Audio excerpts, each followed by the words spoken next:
నమస్తే అండి, నేను మీ Ashwini. Welcome back to Ashwini thoughts. Shivaratri వస్తుంది కదండి. మరి ఈ శివరాత్రి రోజు అఖండ దీపం ఏ విధంగా పెట్టాలి, ఎవరు పెట్టాలి, అఖండ దీపం పెట్టేటప్పుడు పాటించవలసిన నియమాలు ఏంటి, ఇలాంటివన్నీ కూడా ఈ వీడియోలో చూద్దామండి. స్కిప్ చేయకుండా వీడియో ఎండింగ్ వరకు చూడండి. అఖండ దీపం పెట్టడానికి ప్రధాన కారణం దేవతాశక్తుల్ని ఆవహింపచేయుట. దేవతలు ప్రకాశ శరీరులు, కాంతి శరీరులు. కాంతి స్వరూపమైన దేవతలు పూజలో రావాలంటే కాంతి స్వరూపమైన దీపం ఉండాలి. అందుకే దేవతారాధనకు పూర్వం మధ్యలో దీపం వెలిగిస్తారు. నీరాజనం రూపంలో కూడా జ్యోతిని చూపిస్తారు. దేవతా స్వరూపులైన ఆ దేవతాశక్తులు అక్కడికి వచ్చి యజ్ఞం నిర్విఘ్నంగా జరగాలి అనే ఉద్దేశంతో ముందు అఖండ దీపం వెలిగిస్తారు. అంటే అఖండ దీపం ఉన్న దగ్గర దేవతామూర్తులు వస్తారని ఒక ప్రతీతి అండి. కాబట్టి అదేవిధంగా మన సంకల్పం అఖండంగా వృద్ధి చెందాలంటే మనం ఏ కోరికైతే కోరుకున్నామో అది సిద్ధి పొందాలనే ఉద్దేశంతో అఖండ దీపం వెలిగించడం కనబడుతుంది. అఖండ దీపం వెలిగించడం వల్ల అన్ని రకాల దోషాలు పోతాయి మరియు ఆయుర్వృద్ధి, ఆరోగ్య వృద్ధి కలుగుతుంది. అఖండ దీపం వెలిగించడానికి ఎవరైనా వెలిగించవచ్చండి, ఆనవాయితీ అనేది ఏమీ లేదు. కాకపోతే అఖండ దీపం వెలిగించిన తర్వాత పూజ పూర్తయ్యే వరకు అఖండ దీపం అనేది నిర్విఘ్నంగా వెలుగుతూనే ఉండాలి. దాన్ని మాత్రం పాటించుకోవాలి. అందుకనే ప్రతి ఇళ్లలో అఖండ దీపం వెలిగించాలా వద్దని ఆలోచిస్తారు తప్ప మనం వెలిగించాలా లేదనే ఇదేమి ఉండదండి. కాకపోతే నిర్విఘ్నంగా వెలగాలన్నమాట. అంటే ఆ అఖండ దీపం ఉన్నంతసేపు దేవతామూర్తులు కొలువై ఉంటారు ఆ పూజలో కూడా. అందుకనేసి దీపం అనేది నిర్విఘ్నంగా ఉండాలి అంటారు. మరి అఖండ దీపం వెలిగించడానికి మనం అమ్మవారి నవరాత్రులు అయితే అనుకోండి చాలా పెద్ద ప్రమిద, ఎందుకంటే 9 రోజులకు సరిపడేలా ఉండాలండి. అదే శివరాత్రికి అనుకోండి పెద్దది తీసుకోవచ్చు, అంత పెద్దదైతే అవసరం లేదు. మనకి ఆ రోజుకి సరిపడా నూనె ఉండేలాగా దీపాన్ని ప్రమిదలను అయితే తీసుకుంటే సరిపోతుంది. నేనైతే ఇగోండి ఈ రకంగా ప్రమిదలు తీసుకున్నాను. ఇంతకన్నా పెద్దవైనా పర్వాలేదు. ఈ విధంగా ప్రమిదలు తీసుకొని పసుపు లేదంటే మనం శివరాత్రి కాబట్టి విభూదితో అయినా కూడా అలంకరణ చేసుకోవచ్చండి. దాని మీద కుంకుమ బొట్లు అనేవి పెట్టుకుంటాం. అంటే దాన్ని శుభ్రపరచుకుంటాం అన్నమాట. పసుపు కుంకుమతో శుద్ధి చేస్తాము. దానికంటే ముందు మనం ఎప్పుడు అఖండ దీపానికి కొత్త ప్రమిదే వాడాలండి. కొత్త ప్రమిద వాడేటప్పుడు ప్రమిదలను ముందు రోజు లేదా తెచ్చిన 1 గంట ముందు నీళ్ళల్లో ఉంచి తీస్తే మనం వేసిన నూనె అనేది పీల్చుకోకుండా ఉంటుందన్నమాట. ఆ మట్టి ప్రమిద అనేది ఎక్కువసేపు దీపం కూడా మనకు వెలుగుతూ ఉంటుంది.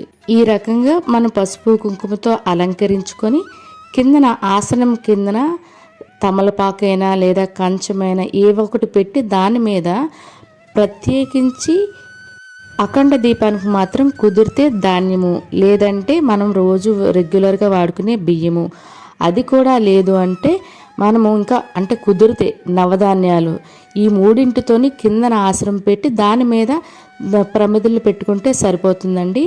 అఖండ దీపం మధ్యలోనే ఉండాలా లేదా ఎడం వైపు ఉండాలంటే అమ్మవారి వైపు ఉండేలాగా అంటే ఉంచుకుంటే మంచిదన్నమాట. మధ్యలో పక్క అంటే ఎప్పుడు మధ్యలో కాకుండా ఒక పక్కకి ఉండాలి అఖండ దీపం.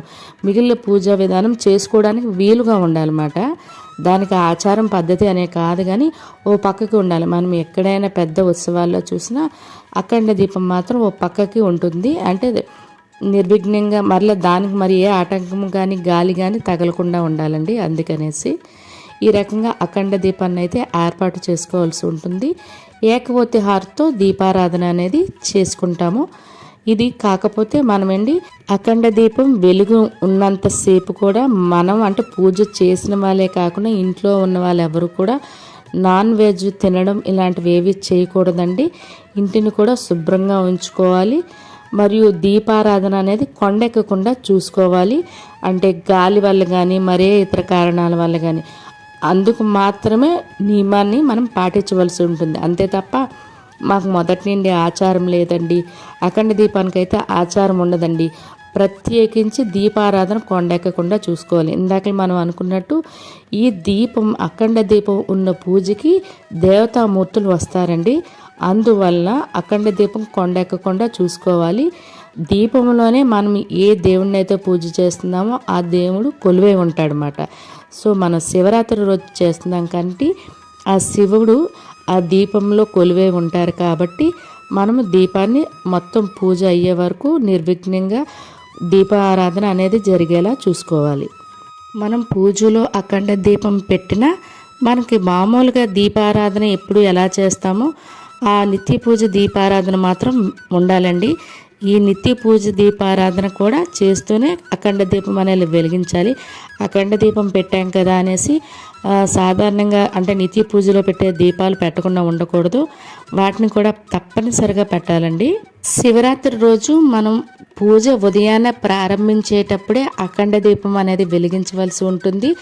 తర్వాత సాయంత్రం 4 జాముల్లో కూడా కుదిరితే మనకి ఇష్టమైన కొబ్బరి దీపం ఒక జాములోని, మరొక జాములోని రుద్రాక్ష దీపం, మరొక జాములో ఇలాగా మనకి నచ్చిన దీపారాధనను మనం వెలిగిస్తే సరిపోతుందండి. కానీ అఖండ దీపం మాత్రం తర్వాత రోజు ఉపవాస విరమణ మరియు జాగరణ విరమణ 2 పూర్తయ్యే వరకు కూడా ఈ అఖండ దీపం అనేది వెలుగుతూనే ఉండాలి.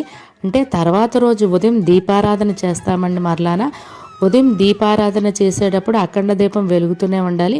మరలా సాధారణంగా చేసే రోజువారీ దీపారాధన చేస్తూ చేయాలి తప్ప అఖండ దీపం మాత్రం అలా కంటిన్యూస్గా మొత్తం జాగరణ కూడా పూర్తయ్యే వరకు ఈ దీపారాధన అనేది కొనసాగుతూనే ఉండాలి. మరి అఖండ దీపం కిందన పెట్టిన అంటే పూజ మొత్తం పూర్తయిపోయిన తర్వాత అఖండ దీపం కిందన పెట్టిన ఈ ధాన్యమైనా అవ్వచ్చు, బియ్యమైనా అవ్వచ్చు, లేదా నవధాన్యాలమైనా అవ్వచ్చు, వీటిల్లో కొంచెం బెల్లం కలిపి వాటిని ఆవులకి మనం తినడానికి పెట్టినట్లయితే సంతాన వృద్ధి లేదా మనం దీర్ఘకాలిక రోగాలు కానీ మనం ఎటువంటైనా శాపాలకు మనకు తెలియకుండా గురై ఉంటామండి. అంటే మనకు తెలియకుండా చేసిన తప్పుల వల్ల అటువంటివన్నీ కూడా తొలగుతాయండి. వీటిని ఆ రోజు ఆవుకి మనం తినడానికి పెట్టినట్లయితే తప్పకుండా అదొకటి పాటించడానికైతే ప్రయత్నించండి. చూసారు కదండి వీడియో. మీకు ఈ వీడియో నచ్చినట్లయితే లైక్ చేసి సబ్స్క్రైబ్ చేయండి. లేదా మీ ఫ్రెండ్స్ కానీ ఫ్యామిలీ మెంబర్స్ కానీ ఈ వీడియో అవసరం అనుకుంటే వాళ్ళకు ఫార్వర్డ్ చేయండి. దీంతో పాటుగా మరి లింగ రూపంలో శివుడిని మనం ఇంటిలో ఏ విధంగా అభిషేకం చేసుకోవాలి, ఏ అభిషేకం వల్ల ఎటువంటి ప్రయోజనాలు కలుగుతాయి, మరలా శివరాత్రి రోజు పూజ ఏ విధంగా చేసుకోవాలి, ఉపవాసం జాగరణ ఏ విధంగా చేయాలి అనేది కూడా వీడియో చేసి ఎండ్ కార్డ్స్లో పెట్టానండి. తప్పకుండా చూడండి. మరియు జాగరణ సమయాలేంటి, శివరాత్రి ఏ సమయం వరకు ఉంది, ఇలాంటివన్నీ కూడా ఆల్రెడీ వీడియో చేశానండి. ఎవరికైనా అవసరం అనుకుంటే తప్పకుండా నా ఛానల్లోకి వెళ్ళి చూడండి. రేపు మరలా మరొక కొత్త వీడియోతో కలుద్దాం. ధన్యవాదములు.